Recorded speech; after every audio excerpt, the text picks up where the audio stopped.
काळी, ए नकटी असं भरपूर जणांनी म्हणजे मला आहे ना हाक मारायला सुरुवात केली होती। पुण्यामध्ये मला चांगला जॉब मिळाला, एकटी राहत होते मी पुण्यामध्ये। ते अचानक अशी परिस्थिती झाली की मला जॉब सोडावा लागला मुलासाठी म्हणून माझ्या।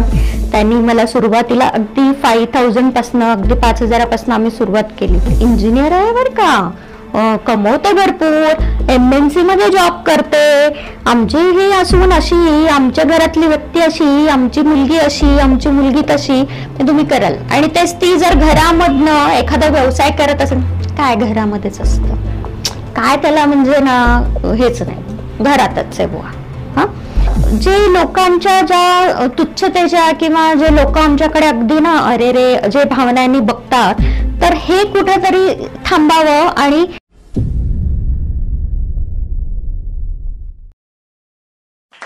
नमस्कार, मी निलांबिका बसवराज, फाउंडर आणि प्रोप्रायटर निलांबिकाज आगम ज्वेल्स। तर हे माझं एक छोटंसं वेंचर आहे, एंटरप्रेनर आहे मी। तर मी गेले 10-12 वर्ष या बिझनेसमध्ये आहे। तर छोटीशी एक माझी स्टोरी सांगते। मी जेव्हा लहान होते, कायम मला लहानपणापासून कंपेअर केलं जायचं, नकटी आहे, तू काळी आहे, तुझं खूप हुशार नाहीयेस, असं हे जे सतत म्हणजे मला आठवतं की मला भरपूर जण ए काळी, ए नकटी असं भरपूर जणांनी म्हणजे मला आहे ना हाक मारायला सुरुवात केली होती। आणि मधनं म्हणजे मी थोडीशी हेल्दी पण होती लहानपणी, आता सुद्धा आहे, बट त्याच्यामुळे मला काय झालं की भरपूर जण मला जाडी, तर ह्या गोष्टी सतत म्हणजे आता जे आपण म्हणतो ना बॉडी शामिंग किंवा ह्या सगळ्या गोष्टी मला भरपूर ह्या फेस कराव्या लागल्या लहानपणी। तर कुठंतरी मनात एक खंत होती आणि सारखं वाटायचं की अरे आपण अमुक एका गोष्टीत चांगले नाही आहोत, आपले भावंड चांगले आहेत, हुशार आहेत, आई सुद्धा खूप सुंदर आहे, आपण तसे नाही झालो तर आपण काहीतरी वेगळं काहीतरी करूयात आयुष्यामध्ये। असं करत करत 10वी झाली, 12वी झाली, 12वी नंतर मला केमिकल इंजिनिअरिंगला ऍडमिशन मिळाली। थोडी हुशार होते मी की इंजिनिअरिंगला ऍडमिशन मिळेल अशी। तर त्या काळी केमिकल इंजिनियर्स खूप कमी होते। 98-99 मध्ये जेव्हा आम्ही ऍडमिशन घेतली इंजिनिअरिंगला, तर तेव्हा मला वाटतं भरपूर केमिकल इंजिनिअरिंग हे जस्ट नवीनच इंट्रोड्यूस झालं होतं। तर मला एक खूप असा छान आत्मविश्वास मिळाला की मी काहीतरी वेगळं करते। हॉस्टेल आणि कॉलेज नंतर माझं जे आयुष्य मुख्य सुरू झालं की ते तिथनं बाहेर निघाल्यावरती पुण्यामध्ये आले। पुण्यामध्ये मला चांगला जॉब मिळाला, एकटी राहत होते मी पुण्यामध्ये, तर ते एक राहायचा कॉन्फिडन्स आला एकटी राहून हॉस्टेलवरती पुन्हा इथे पुण्यामध्ये। तर चांगला MNC मध्ये जॉब मिळाला। जॉब करत करत नंतर प्रत्येक स्त्रीच्या आयुष्यात, मुलीच्या आयुष्यात एक वेळ येते की लग्न ठरतं, लग्न झालं। तर ह्या पूर्ण काळामध्ये की फायनान्शियली स्टेबिलिटी चांगली होती मला, ठीक आहे। तर फायनान्शियली स्टेबल राहणं हे कितपत गरजेचं आहे, तर हे प्रत्येक स्त्रीने लक्षात घ्यावं। तर म्हणजे तेव्हा जे मी फायनान्शियल स्टेबल होते, ते अचानक अशी परिस्थिती झाली की मला जॉब सोडावा लागला मुलासाठी म्हणून। माझ्या घरात सासूबाई म्हणजे जॉब करत होत्या, त्यांना मी म्हटलं की तुम्ही सोडा, पण त्या गव्हर्नमेंटमध्ये होत्या, त्यांना जमत नव्हतं। शेवटी माझी आई माझ्या मुलाला सांभाळत होती आणि मी जॉब करत होते। अचानक अशी परिस्थिती झाली की मला जॉब सोडावा लागला घरच्यांसाठी। माझ्या आईने माझ्यासाठी जितकं केलं त्याच्यासाठी मला जॉब सोडावा लागला माझा, की ती आजारी पडली तर तिच्यासाठी मग आपण आपल्या माहेरच्यांसाठी काहीतरी करावं, तिची जबाबदारी आपण घ्यावी, म्हणून मग मी माझा चांगला हाय पे स्केलचा जो जॉब होता, चांगला एक भरपूर म्हणजे गुड सॅलरीड जॉब जो असतो की जे फायनान्शियली तुम्ही इंडिपेंडेंट असता, तुम्हाला कोणाला मागायची गरज नसते पैसा, असा तो छान मस्त जॉब मी सोडून घरामध्ये बसले। तर घरामध्ये फ्रस्ट्रेशन ॲज पेक्षाही मी म्हणेन की तुम्हाला जो असतं ना सारखं प्रत्येक गोष्टीला तुम्हाला पैसा मागा, ह्यांना पैसा मागा, त्यांना, मग छोट्या छोट्या गोष्टींना तुम्ही सारखं प्रत्येकाला पैसे मागता। एक वेळ अशी आली की माझ्या मुलाला बरं नव्हतं आणि तेव्हा जे माझे मिस्टर ऑफिसच्या बाहेर होते, आसामला त्यांचं टूर होती, तिकडे गेले होते. तर तेव्हा असं झालं की पटकन आता आपल्याला पैशाची गरज आहे. तर त्या क्षणी मला असं वाटलं की अरे आपण जॉब करत असतो तर ठीक आहे. तेव्हा मग माझे म्हणजे होते तेवढे जमा करून हे केले. नंतर त्यांनी त्या काळी ट्रान्सफर म्हणजे इतकं फटाफट ट्रान्सफर होत नव्हतं, बँकेमध्ये टाकले, मग मी काढून आणले. तर अशा गोष्टी भरपूर एक एक एक एक एक एक हळूहळू जाणवत गेल्या, सगळ्या त्या गोष्टी येत गेल्या. तर तेव्हा मला जाणवलं की आता आपल्याला घरात बसून काही करता येईल का. घर तर सांभाळायचंच आहे, आई वडिलांनाही सांभाळायचं आहे, तर तेव्हा आपण काय करू शकतो. तर तेव्हा माझ्या म्हणजे मनामध्ये आलं की घरातनं काही आपण बिझनेस करू शकतो का. आपलं जे शिक्षण आहे ते मला कसं वापरता येईल हे नंतर नंतर माझ्या लक्षात यायला लागलं की हळूहळू जे आहे हाच जो आपण जे काही शिकलेला आहोत इंजिनिअरिंग ते कुठे कुठे आपल्याला वापरता येईल. तर नंतर माझ्या लक्षात आलं की मेटल्स बद्दल आपल्याला जे शिकवलं जातं किंवा काही काही असे पॉलिशेस आहेत, केमिकल्स आहेत ज्यांच्याबद्दल शिकवलं जातं, तर त्या गोष्टी आपण वापरू शकतो का, बघू शकतो का. त्याच दरम्यान माझ्या नंदेचं लग्न ठरलं होतं. तेव्हा आम्ही पूर्ण पुणे शोधलं तिच्या ज्वेलरीसाठी, सगळीकडे आम्ही फिरलो. तेव्हा असं जाणवलं की फक्त सोनं आणि चांदी हेच फक्त असे आयटम्स आहेत की जे भरपूर काळ टिकतात. जर आम्हाला काही ज्वेलरी घ्यायची होती की जे प्रत्येक सणासाठी तिच्यासाठी ज्वेलरी घ्यायची होती, तर ती चांगली क्वालिटी, चांगलं त्याच्यामधलं जे मेकिंग आहे ते मिळणं फार आम्हाला अवघड झालं होतं. तर तेव्हा असा आम्ही विचार केला की चला काहीतरी थोडंसं चांगल्या क्वालिटीचं कुठे मिळतंय. तर मार्केट सर्च केला, मार्केटमधनं मग नंतर थोडेसे अगदी 30-40 पीसेस पासनं प्रोडक्ट पासनं अगदी मी छोटे छोटे इयरिंग्स आणले होते, अगदी चांगल्या क्वालिटीचे इयरिंग्स आणले होते. 2011-12ची ही गोष्ट आहे. तर तेव्हा मी जे आणले ते इयरिंग्स अजूनही काही काही जणांकडे ते आहेत. ते इयरिंग्स अजूनही त्यांचा क्लायंटचा फोन येतो आणि सांगतात की ते इयरिंग्स अजूनही चांगले आहेत बरं का निलांबिका आमच्याकडे. तर असं झालं की त्या इयरिंग्स पासून म्हणजे सुरुवात केली. अगदी मिनिमम अमाऊंट मी त्याच्यामध्ये टाकली होती. प्रत्येक पुरुषामागे एक स्त्री असते, तसं प्रत्येक स्त्री मागे एक पुरुष असतो ही म्हण आता लागू व्हायला लागलेली आहे. तर सगळ्यात माझ्या घरातला माझा सपोर्टिव्ह जो कोण आहे तो माझा नवरा आहे. त्यांनी मला सुरुवातीला अगदी 5000 पासून अगदी 5000 पासून आम्ही सुरुवात केली. तर ह्या 5000 मधनं मी अगदी थोडेसे इयरिंग्स आणले. तिथून मग ते मल्टिप्लाय होत गेलं. आज माझं एक ज्वेलरी ब्रँड आहे निलांबिकाज आगम ज्वेल्स या नावाने.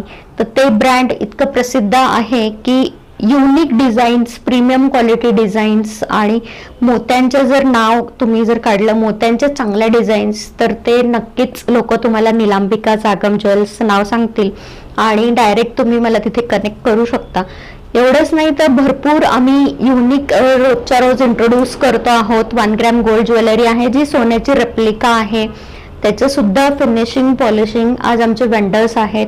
तर असं जर तुम्ही थोडं फायनान्शियल स्वतःला डेव्हलप करत गेलात हळूहळू आयुष्यामध्ये, तर अशी वेळ येणार नाही की अरे आज घरामध्ये घर करता पुरुष म्हणून जे आहे ते करती बाई जे तुम्ही म्हणाल.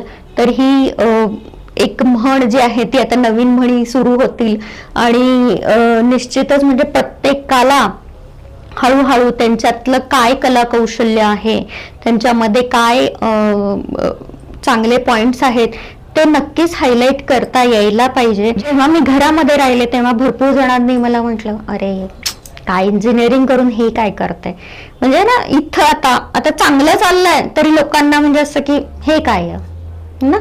मग काही जण असे माझे नातेवाईक आहेत की त्यांना ओळख करून देणं सुद्धा माझ्याबद्दल म्हणजे ओळख करून द्यायला सुद्धा त्यांना लाज वाटायची की काय करते आहे घरामध्येच आहे. जेव्हा तुम्ही घरामध्ये राहता तेव्हा तुम्हाला टेकन फॉर ग्रँटेड असतं की ही घरात आहे ना मग हीच करेल, मग तू घरात आहेस ना मग तू हे करायला पाहिजे, तू घरात आहेस ना तुला कशाला हाऊस हेल्प पाहिजे किंवा हाऊस मेड पाहिजे, तू घरात आहेस ना मग तूच धुणं भांडी सगळं कर, तू घरात. म्हणजे हा जो एक शब्द आहे ना की तू घरात आहेस ना, हा जो एक ब्रीद वाक्य लोकांनी ठरवलेला आहे, मग त्याच्यानंतर तुम्ही n number of points add करत जा त्या बाईच्या माग, की ती जे आज स्वकर्तृत्वानी घरामधनं बसून काहीतरी तिचा व्यवसाय, आज माझ्यासारखे लाखो महिला आहेत की ज्या घरामध्ये भरपूर त्यांचा व्यवसाय करतायत, घर चालवत आहेत, मुलांची शिक्षण करतायत, पाहिजे तिथे पैसा पुरवतात, पण तरी त्यांना सुद्धा हे प्रत्येक वेळी हेच ऐकावं लागतं, काय घरातनच करते, काय हे. म्हणजे मला तेव्हा इतकं वाईट वाटलं की तुम्ही तुमच्या घरातल्या व्यक्तीची ओळख सुद्धा करून द्यायला तुम्हाला आज लाज वाटते आहे, की बाबा ही नाही, ही आमच्या घरातली एक व्यक्ती आहे आणि ही अमुक एक करते आहे, ही इंजिनियर झालेली आहे आणि आज हा अमुक बिझनेस करते आहे. का तर तो घरामधनं बिझनेस आहे तर आम्हाला लाज वाटते. पण तेच तुम्ही 9 to 5 जॉब करणाऱ्या एखाद्या सुनेचा किंवा एखाद्या बाईचा, घरातल्या तुमच्या व्यक्तीचा छानपैकी तुम्ही अगदी परिचय करून द्याल, इंजिनियर आहे बरं का, कमवते भरपूर, MNC मध्ये जॉब करते, आमची ही असून अशी, आमच्या घरातली व्यक्ती अशी, आमची मुलगी अशी, आमची मुलगी तशी, तुम्ही कराल. आणि तेच ती जर घरामधनं एखादा व्यवसाय करत असेल, काय घरामध्येच असतं, काय त्याला म्हणजे ना हेच नाही, घरातच आहे बुवा. हा, तर हे जे म्हणणं आहे की घरातले लोक आपण आपले म्हणून मानतो, पण त्यांना लाज वाटते की बाबा ह्यांची ओळख करून द्यायला, का, कारण हे कमवत नाहीत, त्यांच्या हिशोबाने कमवत नाहीत, नोकरी करत नाहीत. नोकरी करते ना, लाव 4 बायका घरातच ना, कशाला पाहिजे तुला बाई, नको, काय बाई काय नको, हे कर, तू कर, तूच सगळं कर. अरे पण ज्या बिझनेस आम्ही आज उभा केलाय त्याच्यासाठी तुम्हाला अतोनात जी मेहनत करावी लागती, ती मेहनत ही कुठंच कोणालाच दिसत नाही, कारण आपण हे घरामधनं करत आलेलो असतो. तर माझं असं फक्त एकच म्हणणं आहे प्रत्येकाला, की जी घरातनं बाई करते ती सुद्धा तेवढाच मेहनत करते आहे, जी 9 to 5 जॉब करते आहे ती सुद्धा तेवढंच मेहनत करते. उलट मी म्हणेन, मी माझ्या घरच्यांसाठी, माझ्या आई वडिलांसाठी, माझ्या मुलासाठी जॉब सोडला तर मी सॅक्रिफाईस नाही केलेलं आहे, उलट ह्याच्यामधनं मला एक चांगला बिझनेस निर्माण करता आलाय, अपॉर्च्युनिटी मिळाली आहे. सॅक्रिफाईस त्या बायकांचं मी म्हणेन की ज्या 9 to 5 जॉब करतात आणि मुलांसाठी मग त्यांना हळहळ होती की मुलाकडे लक्ष, आणि तर मी म्हणेन की माझी लाईफ खूप छान, जे म्हणतात की शुगर कोटेड किंवा हे असं झालं, पण त्या शुगर कोटेडच्या आतमध्ये दर 2 मिनिटांनी तुम्हाला क्रिटिसिझम फेस करायचं आहे, दर 2 मिनिटांनी तुम्हाला लोक बोलणार आहेत. आत्ता सुद्धा येताना किंवा आत्ता सुद्धा तुम्ही इथे जेव्हा पॉडकास्ट देताय, इंटरव्ह्यू देताय किंवा इथं जेव्हा तुम्ही बोलताय तेव्हा घरातली सगळी कामं करूनच आलेल्या असता. तर हे जे पळापळीचं जे आयुष्य आहे ते तितकंच महत्वाचं आहे, जे जॉब करतायत त्यांच्या इतकंच आम्ही सुद्धा ह्याच्यामध्ये मेहनत करतो आहोत. तर जे लोकांच्या ज्या तुच्छतेच्या किंवा जे लोक आमच्याकडे अगदी ना अरे रे जे भावनांनी बघतात, तर हे कुठेतरी थांबावं आणि की हो, ह्या आज घरामध्ये त्यांच्या हिशोबाने त्यांच्याप्रमाणे घरातल्यांचं बघून जे काम करत आहेत त्याला सुद्धा क्रेडिटेबिलिटी द्यावी, त्याच्यामध्ये सुद्धा मेहनत केलेली आहे, त्याच्यामध्ये सुद्धा आज ब्रँड डेव्हलप झालेला आहे माझा. भारताच्या भरपूर स्टेट्समध्ये माझी ज्वेलरी जाते, अगदी म्हणजे तुम्ही नॉर्थ पासनं अगदी साऊथच्या तुम्ही शेवटपर्यंत कन्याकुमारी जरी म्हणालात तरी तिथे सुद्धा माझी जाते. बाहेर सुद्धा आपली ज्वेलरी आउट ऑफ इंडिया दर महिन्याला पार्सल्स असतात. तर इतकं छान जे आपण डेव्हलप करत आलेलो आहोत घरामधनं. तर मला माझं असं म्हणणं आहे की माझा एक ग्राफ होता की नोकरी, चांगला पे, चांगली नोकरी, नंतर खाली आला की बाबा घरामध्येच with no salary, no money, and then again up की अगदी थोड्याशा पैशामधनं पुन्हा आता आपण एक चांगला मोठा ब्रँड होतोय. तर तिथे तर माझं लाईफ मी असं म्हणेन की ते एक शेअर मार्केटचं चार्ट आहे की वरती गेलं की खाली आला की परत वरती गेला.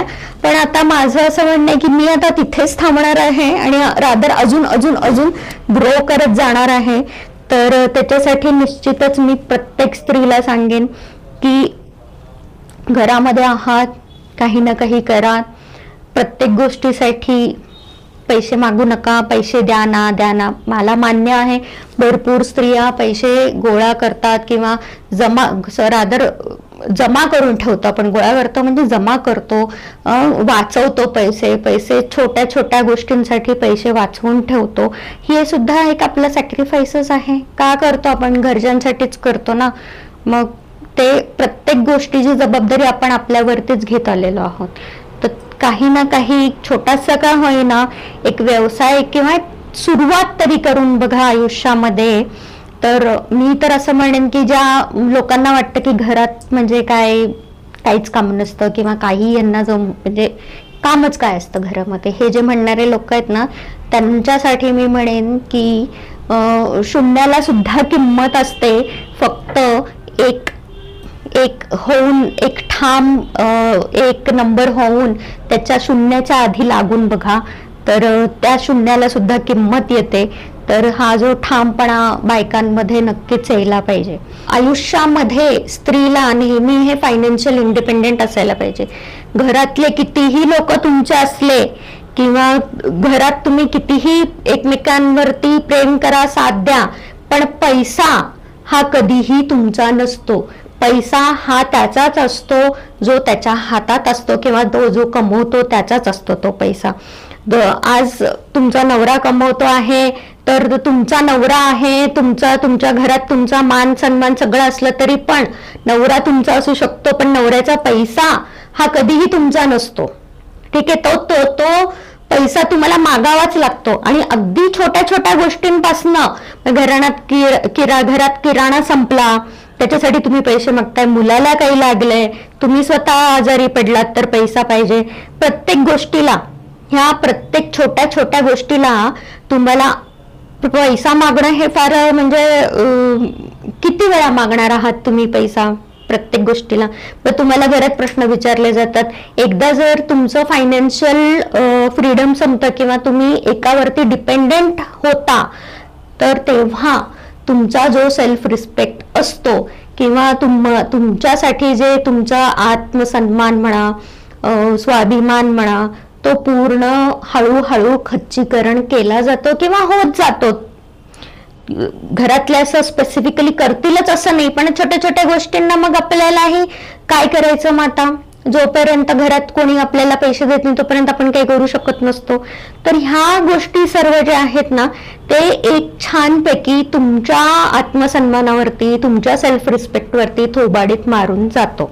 आणि प्रत्येक स्त्रीला मी म्हणेन, प्रत्येक अगदी छोट्या छोट्या मुली की ज्या आहेत की 10th नंतर 12th नंतर काय करायचं, छोटंसं काहीतरी तुमच्या हँड पेंटेड गोष्टी असतात ते सेल करून बघा, किंवा काहीतरी छोटासा व्यवसाय, काय तुम्हाला जी आवड असते त्याच्यामधनं काहीतरी क्राफ्ट किंवा क्रिएटिव्ह गोष्टी करून तर बघा की ह्याच गोष्टी तुम्हाला पुढे पुढे तुमचा विकास करतात.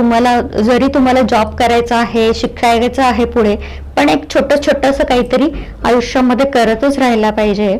आणि शेवट मी असा करेन की काफी मंजिलें ढूंढी राहों पे, काफी मंजिलें ढूंढने की कोशिश की राहों पे, हमें क्या पता हमारी मंजिल घर से ही निकली थी, हमें क्या पता हमारी मंजिल घर से ही निकली थी. तर घरामधनं ज्या आज ग्रो झालेल्या आहेत तर त्यांच्यासाठी एक खूप छान अपलॉड मी देऊ इच्छिते की त्यांनी हे आयुष्यामध्ये खरंच घर सांभाळून, बाहेरच्या सगळ्यांच्या गोष्टी सांभाळून जे केलेलं आहे त्याच्यासाठी सल्यूट. थँक्यू. हा व्हिडिओ आपल्याला कसा वाटला ते आम्हाला कमेंट बॉक्समध्ये कळवा आणि आपल्या मित्रांबरोबर शेअर करायला विसरू नका.